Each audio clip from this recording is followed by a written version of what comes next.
going on, everybody? Wednesday, that means Q&A day. Super excited. Now, I always get a fair amount of questions each week. This week, I got more than I can fit into one video. So again, I try to do 5 a week. This week, I have 2 similar questions. So I'm kind of combining those into one answer response. So I'm covering 6 questions. That said, if you asked a question and I didn't get to it this week, please ask it again next week. Ask it for next week, I should say, down below in the comments. So if your question was asked, but I didn't answer it this week, or you have a question that you'd like to have included in an upcoming episode, down below in the comments, please just simply type out your question. It's really, really fun to see the variety of questions, the variety of interests. I look forward to it every week, and I look forward to this video every week, where again, I give my opinions. Now, there are times that I might give an opinion and it might change later. I mean, this is where I stand on a topic right now. And there have been many times that my opinion has changed on a lot of things. I think that we should always be open to having our minds changed on most things. So I'm definitely always open to that. So if there's ever a response that I give and you just think that I have lost my mind, tell me kindly, hopefully, that I've lost my mind and what you think the better response would be, because I'm always open to seeing what other people think about this as well. This is just my opinion as it stands at this moment. So 6 questions, 5 responses. Let's take a look at our first one right now. I'm a collector looking to begin and grow my vintage collection. My question is, what would you consider the collector's grade for vintage cards that is low enough to be affordable, but high enough to hold decent long-term value? All right, great question. This is a great question. A lot of us are collectors, but we also want our stuff to be worth something someday. So what we don't want to do is we don't want to just be buying something that, is in a condition that isn't going to hold much value. My answer, or I should say my opinion, it really depends on the card, on the player, on the year. There are so many variables that would affect how I would respond to this. Now, if we're talking about let's just use the 1952 Mickey Mantle for an example. 1s, authentics, 2s are still worth a lot of money because it's such an iconic and important card. So if we're talking about an important card, like a Hank Aaron rookie card, like a Willie Mays rookie card, like a T206 Walter Johnson or Ty Cobb, I don't know if you can really go wrong with any condition, because there will always be a demand. I think there will always be a demand for those cards, for example. If we're talking about a card from the 1970s and it's not a top tier player, so like say a Dale Murphy rookie card from the 1970s. If we look at a Dale Murphy rookie card, I don't think that card is going to have a ton of value in the mid grades, or even in much below a 7. But if we're talking about a 1952 Jackie Robinson, I think if it's a decent looking 1, it will have value. So my theory has always been, I buy cards that don't have anything on them that are distracting. Now, if you saw my video from yesterday from the card show I went to last weekend, I bought a card, a Bob Feller, 1953 Topps Bob Feller, and it was in a 1.5. But I think it looks great. Doesn't have a crease, and it doesn't have anything distracting on the card. And to me, that for me is collector's grade. Is a card that when I look at it, there's nothing distracting. I think that Feller card that I got for $50 will always be worth $50. So that's kind of my take. Now, generically speaking, if we're talking about your average kind of Hall of Famer, I think the rule of thumb of cards from the 50s in a 5, cards from the 60s in a 6, in the 70s in a 7, and in the 80s in an 8 are kind of collector's grade, and I think they will hold value. I also think it's possible that below that, depending on the player and depending on the card. When we talk about like a T206, as long as there's nothing crazy distracting on the card, I think it will always have value, especially the Hall of Famers.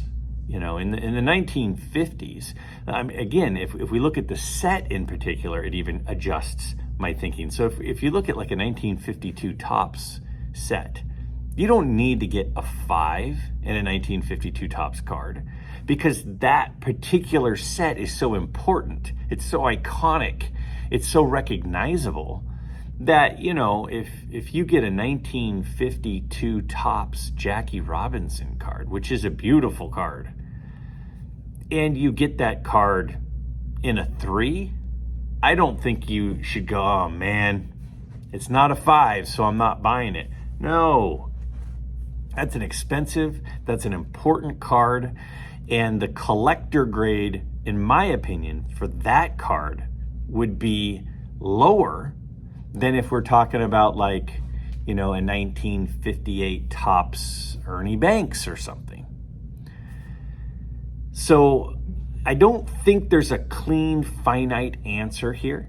I think that the more expensive the card, the more acceptable a lower grade is, and that it will still maintain a good amount of demand.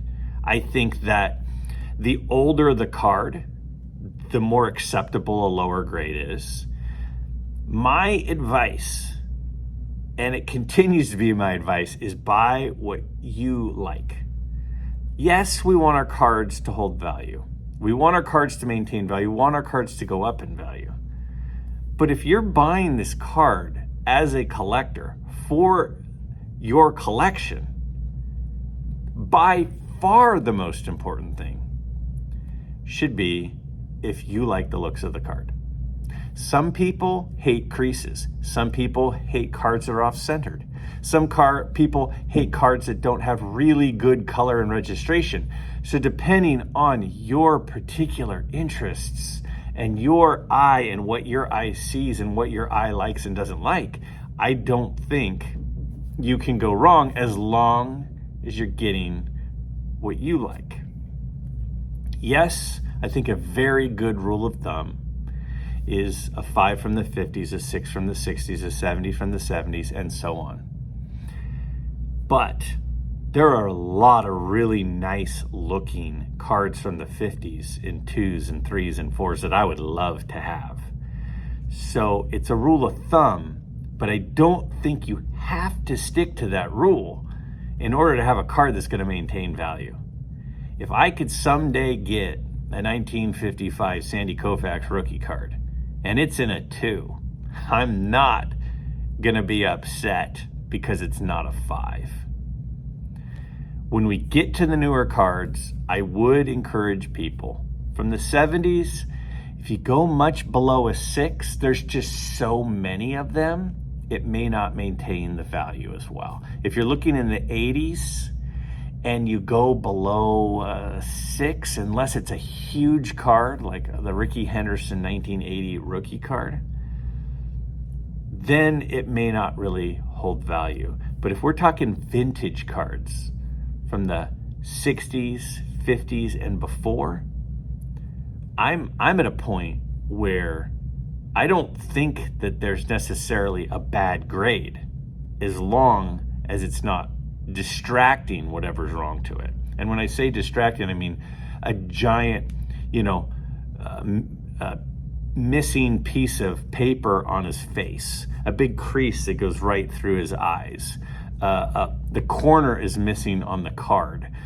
Somebody spilled coffee in the middle of the card and there's a big drip spot right on his chin. those things are distracting and would maybe make it hard to enjoy the card. But as long as you like the looks of the card and it's a vintage card, I don't really think that there's a grade that you could say, oh no, I'd never get it. Get the grade you like. And if you like it, that's all that matters. So that's kind of my take on that one.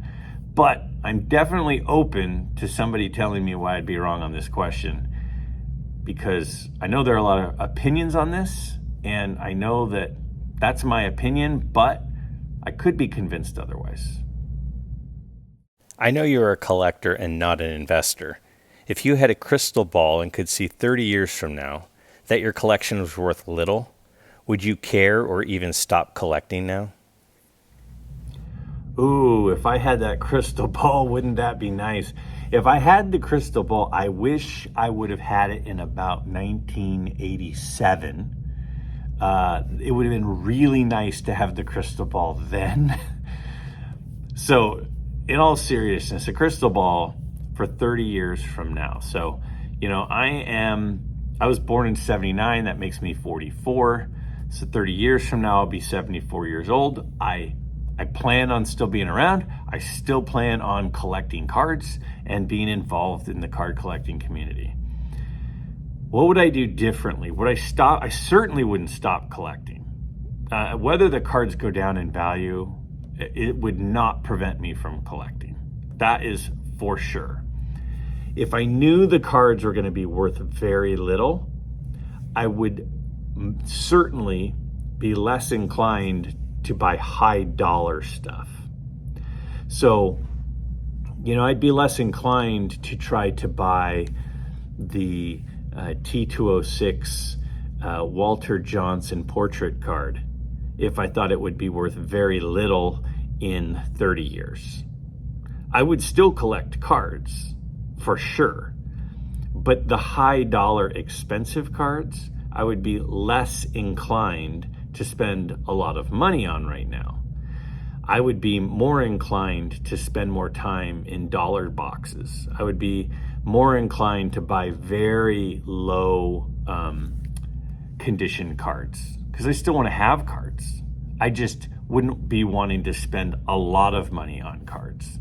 I go to shows sometimes and there will be a lot of cool cards from the 70s and 80s. And a lot of those I don't think have huge upside. Some of them have some upside, but a lot of them don't. They're more about collecting for nostalgia purposes. I would be buying a lot more of those.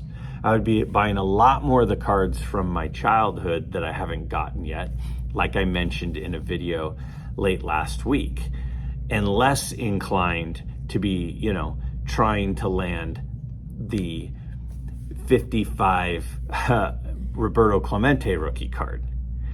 And then what I would do, now that I've, saved up all this money, is in 30 years, when they're worth very little, I would still want them and I would buy them then, right? Because I want to have the cards. But I wouldn't want to spend thousands of dollars on something that's going to be worth very little. So I would collect the cards that I don't think have as much upside, and I would hold those, and then down the road, when they had very little value, the more expensive cards, I would obtain them then. Long story short, I know the point of the question is, are you collecting cards with the anticipation and hope of them going up in value? And again, we all want to buy things that we think hold value and appreciate in value. That makes it a little bit more fun when you buy a card and you look and go, oh man, I bought this 10 years ago for $100 and now it's worth $500. That's pretty darn cool. But I would not stop collecting. I would absolutely still be a collector. I would absolutely still be going to shows. I would absolutely still be involved in the hobby. But I would be less likely to be buying the high dollar cards. And I would be much, much more likely to buy the very low conditioned and the cards that I don't think have as much upside, but are still fun to have and are still fun to look at. So that's my answer. With several active or retired players having better stats than Mickey Mantle, where does the Mantle mystique come from? This is such a great question, because there's no doubt about it that Mantle has this mystique. He has this legendary status about him. And a lot of us that didn't live during that time, a lot of us that didn't watch him play, we don't really get it. And even some people that did live while he was playing don't really get it. So I certainly understand this question. And, a lot of people feel that Mantle's cards are overpriced and overappreciated.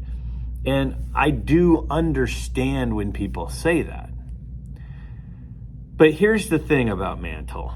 We have to keep a few things in mind. Number one, he played center field for the New York Yankees. This is a time when baseball was king of sports. The Yankees were the king of baseball, and playing center field for the Yankees was every child's dream. Out of all the teams on TV, the Yankees were on more than anyone on TV.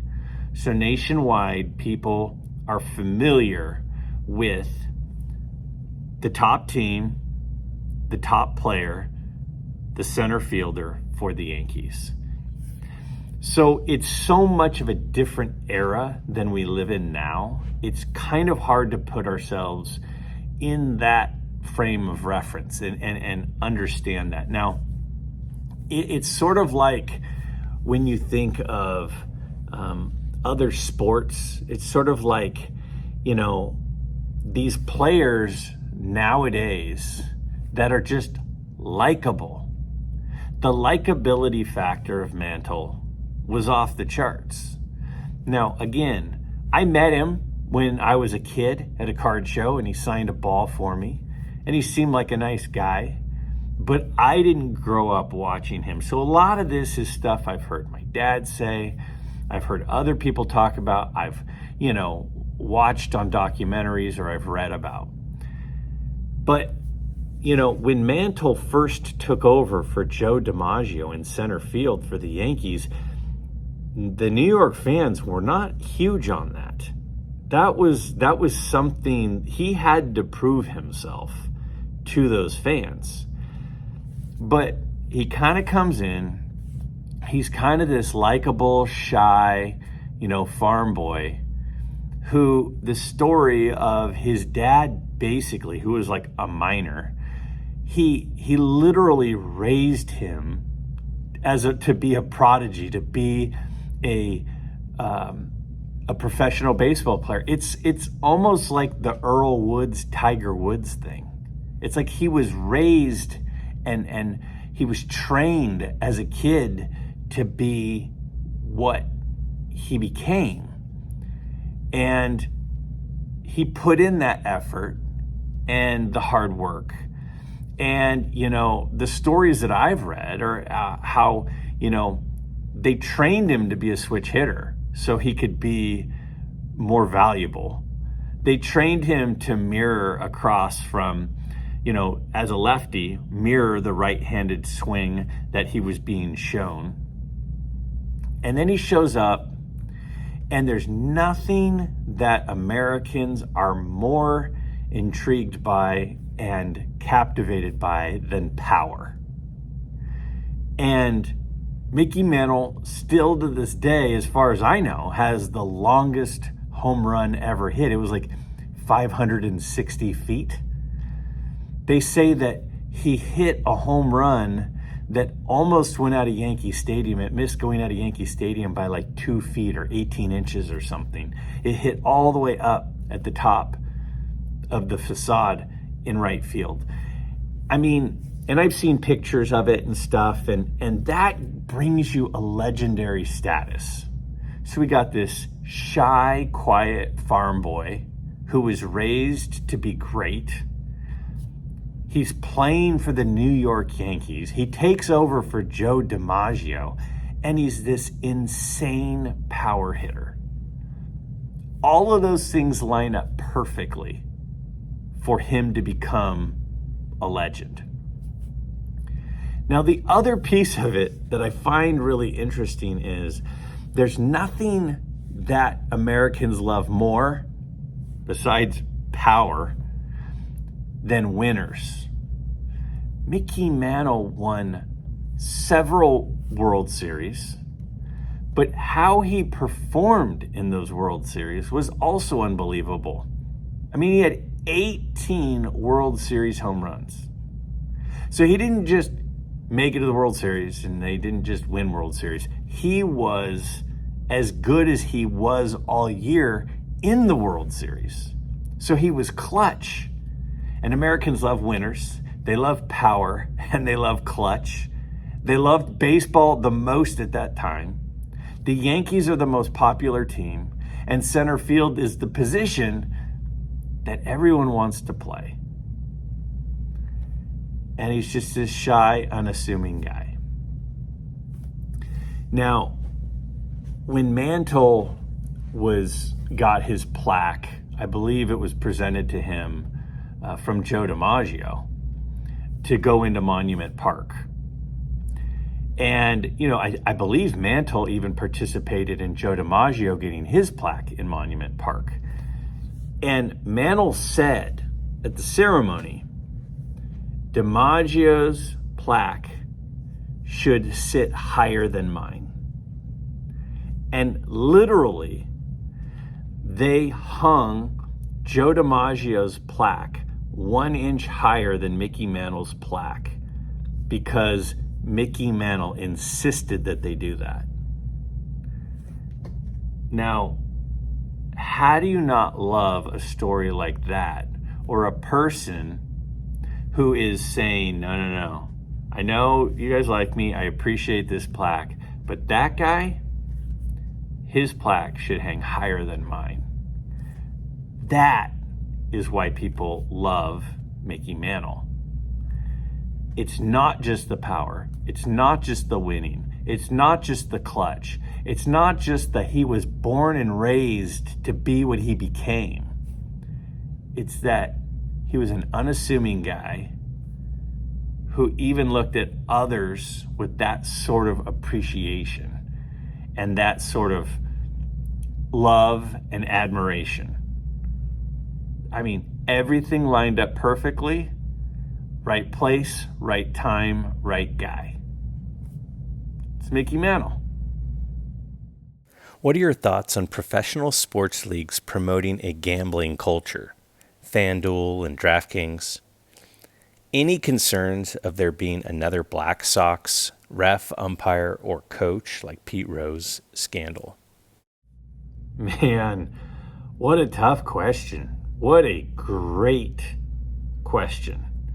Every time we turn around, DraftKings, FanDuel's, all of these different gambling sites and fantasy. I mean, one of the reasons football has become as popular as it is because of fantasy football. It's because it's the most heavily bet sport. Well, it's of the major sports, it's the most heavily bet sport. The parlays. So the NFL has gotten rich. And one of the reasons they've gotten rich and popular is betting. I mean, there's a reason that Monday Night Football and Thursday Night Football are so heavily watched. It's because it's the last game of the week and the first game of the week for fantasy sports is a lot of it. And there are states all over the country that have been passing laws allowing sports gambling in their states. Now, a few have not allowed it, but a lot of them have. And it's a big part of the popularity of sports, and it's a big part of why people watch sports. So part of me doesn't blame these sports from participating in this because they're a business. Their job is to make money. And if viewership goes up because of things like fantasy sports, then I understand it. But then when you have something like, Pete Rose and Joe Jackson aren't in the Hall of Fame because of association with gambling, or even alleged association with gambling, that makes it tough. A few years ago, it was the NBA had Tim Donaghy or something was his name, was a ref that was there was like a whole thing about him throwing games because of this concern with the betting going on. And is it likely that could happen? There's always speculation. Literally on Sunday, this past Sunday, I'm sitting there watching the 49er Rams game with my dad. We're sitting on the couch watching it, and the Niners are up 10 points, and there's like 2 seconds left in the game, or 5 seconds left in the game, and the Rams go to kick a field goal. Time is going to expire during the field goal. And they kick a field goal. And I said to my dad, I wonder what the spread is. Imagine if the spread is 7.5 right now. So I pull out my phone and I open it up, and the spread is 7.5. So you're sitting there going, you're down 10, the game's about to end, why kick a field goal instead of kneel? That doesn't make any sense. And then the spread just happens to be covered by kicking the field goal. Now, I don't think there was any foul play going on. I don't know why they kicked the field goal. But literally, why would I say to my dad, I wonder what the spread is? It's because we all kind of are skeptical, right? So you hear something like this and your mind immediately goes to, I wonder why they kicked the field goal and now they covered. And again, I'm not suggesting that anything happened, but it very easily could be controlled from something like that. So I do have concerns when there's this much gambling going on. But the part that concerns me the most, the part that's the most troubling for me, is when they're saying, Pete Rose, you're not allowed. Shoeless Joe, you're not allowed. But then, on the signage around the stadium, we have DraftKings. That just doesn't seem to line up to me. And I know it's a player participating, not a fan participating, and fans can participate and players can. I get that. But it is a tough one. Do I think that something will happen? Something will always happen somewhere, sometime, eventually. It's certainly not something I sit and think about. But are there guys that are being approached who are, younger guys with not a lot of money? Sure. There was a guy who, a few years ago, we were at spring training in Tampa, and one of the Yankees farm guys, he stole Derek Jeter's glove to sell to a memorabilia shop. I don't remember the name of the player. And he got, they cut him. He got cut for just like a couple $1,000s or whatever he got for Jeter's glove. So there are always people that will do weird things for a few bucks. So is there a chance something happens? Certainly. Should they be endorsing gambling sites? It's certainly questionable. But again, I don't know. What is your definition of junk wax era? Specific starting and ending year. What is the era after junk wax called? Are we in a new junk wax era with so many different products out there? Are we too diluted with new product? Also, I just got back into collecting after a long time away. It seems the card selections and variety is so overwhelming. Do you believe it's possible the market will not sustain this for much longer? Okay, so this is a great question. First, junk wax. To me, Topps had an antitrust lawsuit in 1980, and that's a big part of the reason why in 1981, all of a sudden there's all these other companies, right? We went from just Topps for years, and then Fleer had something in 63, and there were a couple other little things that popped up. But all of a sudden in 81 and 82 and 83, we've got like 3 big brands. We've got Donruss, Fleer, and Topps. And then, other things trickled in later. Now, I do believe competition is good. And so having multiple brands is a good thing. Multiple companies is a good thing, because then they try to up each other and it makes the card quality better. I mean, for years and years and years, a lot of the cards in the 70s started getting kind of the same. And then all of a sudden in the middle 80s, when there was some competition, we started seeing black borders and blue borders and different types of designs and things. And so I do believe competition is a good thing. To me, the junk wax era really goes from about 81 to, about 2000-ish, a little before that, 95-ish. And then a couple of things started changing. Now, what made junk wax is it was the same cards, they just printed and printed and printed and printed and printed. So the manufacturers got a little bit smarter and they said, what if we did some insert cards? And then the insert card is suddenly rarer. So it's not just, the one rookie card. There's the rookie card, but then there's the insert card that's rarer. So they started doing some of the insert cards, which kind of helped the junk wax thing. If you look at, 1990 Donruss cards, like, there was just so many cards, they just ran the presses. I mean, there were just pallets of those things. But then you get to, we'll just say the early 90s to mid 90s, and you started seeing the inserts. And then you started seeing the numbered cards. And then you started seeing the parallels.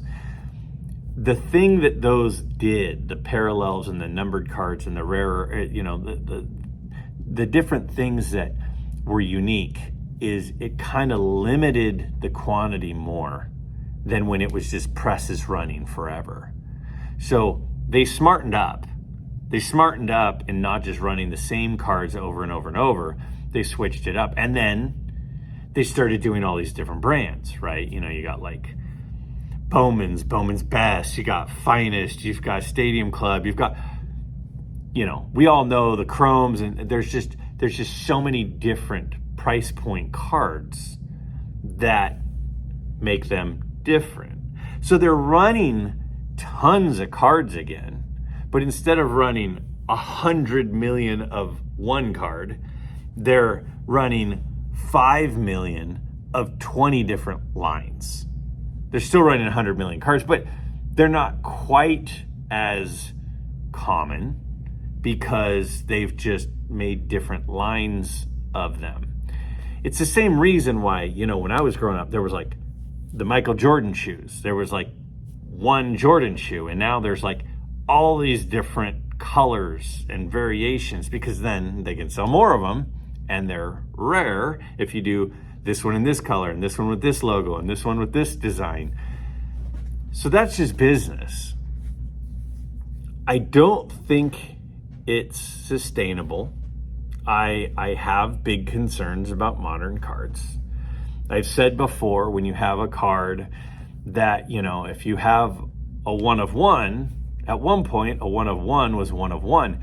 Now, if you've got 100 different one of ones, are they really one of ones, or are they one of 100? If you had cards out of 100, it used to be out of 100, and now you have, 30 different cards out of 100. So which one's going to be the valuable one? Which one's going to be the one that people actually want, that actually will have value? I think some of the new cards are really good looking. I think some of them have really cool designs. I think I'm intrigued by some of them. I own some of them. Not a lot of them, but some of them. But what it really boils down to is, if the market demands cards and people are buying them, then the producers will continue to produce. If people stop buying them, which they're certainly slowing down on buying them, then the market is going to pull back. Do I think they got carried away during COVID? I think that they got carried away during the pandemic. I do think we're going to start to see them pulling back a little bit. I do think there are a lot of base cards that are in PSA and SGC holders right now that are not going to be worth a ton because there are so many of them. I don't think I'm breaking news for anybody here. I think a lot of people agree with that. Are some modern cards going to be valuable in 10 years? Of course. But a lot of the modern cards won't have much value, in my opinion, in 10 years. See, to me, when cards were being pulled and people didn't know that they were going to be valuable, that's why they're valuable. When a card literally is being opened with gloves on and immediately placed into a protective holder and then immediately shipped off first class overnight, whatever, UPS to a grading facility, and that card has actually seen air for like 10 minutes of its life before it's encapsulated in its holder, that is completely different than the kid that rode his bike down to the, corner market in 1955 and bought a pack of cards and stuck them in his back pocket on the way home and then threw them in his sock drawer and they still are around. That is completely different. And that's the reason that I think the old cards have a more sustained value on a wider scale. Some modern cards will have value. Most modern cards will have very little value. And I think part of it is the overproduction. They got carried away with the number of different lines, with the number of different parallels. And I think that a lot of people are going to come to that realization at some point if they haven't already. But again, that's just my take. But again, that's not really my interest. So my interest continues to be the guys I can read about, the guys I can watch the documentaries on, the guys that I've learned about growing up, and the cards that were pulled from packs when nobody thought they were going to have value. As soon as people started collecting cards and thinking this is going to be valuable someday, that's junk wax. That's pretty much the junk wax era. Is the moment people were opening packs saying, I got to keep this nice because this is going to be valuable. Before people started thinking they might be valuable, that's really the stuff that I think is going to be valuable and continue to be valuable. Just my take. Hey, if you've got a question for upcoming episode down below in the comments, simply type your question. Don't hesitate to ask a question. Don't think, oh, well, somebody else will ask questions. Ask your question. I want to know your question. And if I don't get to your question this week or I didn't last week, ask it again next week, because it doesn't mean it's a bad question. It just means I can only do 5 in a week. I look forward to seeing what you guys have to say. I appreciate y'all watching. And hey, I don't ask for subscriptions very often. If you've not yet taken a chance to subscribe to my channel, I hope you'll take a second to do so by clicking on the subscribe button down below.